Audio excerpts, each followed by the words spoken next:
पूर्ण होने के बाद जनता से संवाद स्थापित करने के लिए भाजपा के मंत्री नेता हर जगह जा रहे हैं, क्या बातें बता रहे हैं? 11 साल की कौन सी उपलब्धियां गिना रहे हैं?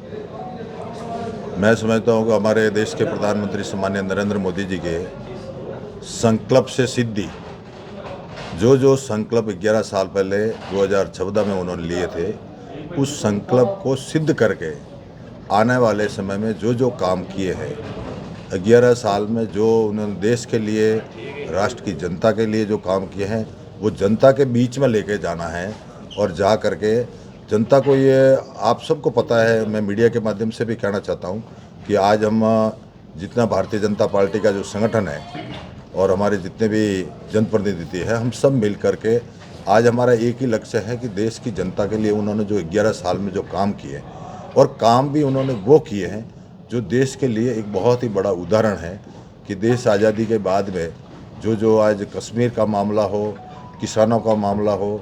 गरीब का मामला हो, और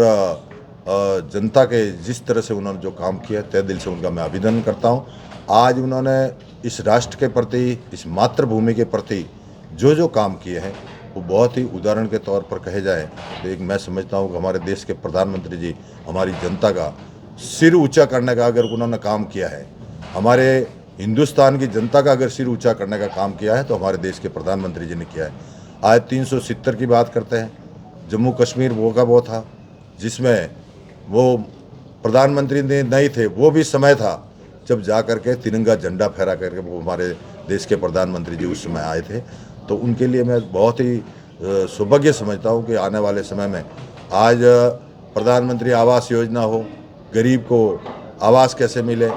ऐसे करके कई ऐसे, जैसे मैं चंद्रयान का मामला ले लो, और चंद्रयान को जो उन्होंने किया है, तो हमारे राष्ट्र के लिए बहुत ही बड़ा काम किया है कि आने वाले समय में जिस तरह से देश के प्रति, राष्ट्र के प्रति, और हमारे हिंदुस्तान के प्रति, और हमारी हिंदुस्तान की जनता के प्रति, जैसे आज हमारे आतंकवादियों ने आकर के हमारे नीत थे, हमारी सेना को जो मजबूती देने का काम किया है, वो हमारे देश के प्रधानमंत्री जी ने किया है। और उसमें हमारी जनता के साथ में अगर घर में बैठे हुए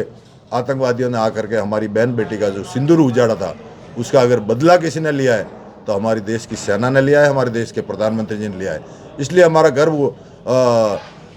सिर से ऊंचा होता है कि ताकि आने वाले समय में हम राष्ट्र के प्रति, इस मातृभूमि के प्रति कितने समर्पित है, और समर्पित होकर के हम देश के लिए क्या क्या काम करते हैं। आज जब बिजली की बात आती है, तो मैं समझता हूँ कि उन्होंने सौर ऊर्जा के नाम पर जो जो काम किए हैं, आज जिस हिंदुस्तान में ऊर्जा के नाम पर और ऊर्जा के जो काम हो रहे हैं, वो हमारे लिए बहुत ही बड़ी सौभाग्य की बात है। और आने वाले समय में ये हिंदुस्तान 2047 में एक मजबूत और राष्ट्र की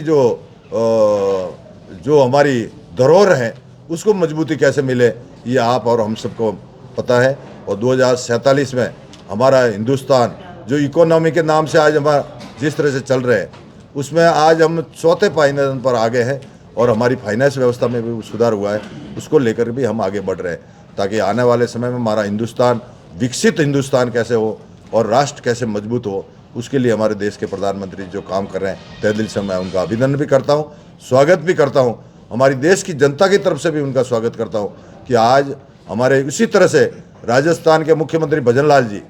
आज हमारी डबल इंजन की सरकार है, और दोनों सरकारें मिलकर के जिस तरह से हमारे राजस्थान के लिए भी जो काम कर रही है। आप सबको पता है कि पहले पेपर लीक का मामला जो चलता था, उसमें कई युवाओं की ज़िंदगी जो बर्बाद हुई, उसके लिए हमारी सरकार ने एक्शन किया, और एक्शन करके कई लोग ऐसे जो पेपर माफिया थे उनको जेल में डालने का काम किया, ताकि उनको भी पनिशमेंट मिले। और जिस तरह से हमारे भजन लाल जी ने कई तरह के किसानों के लिए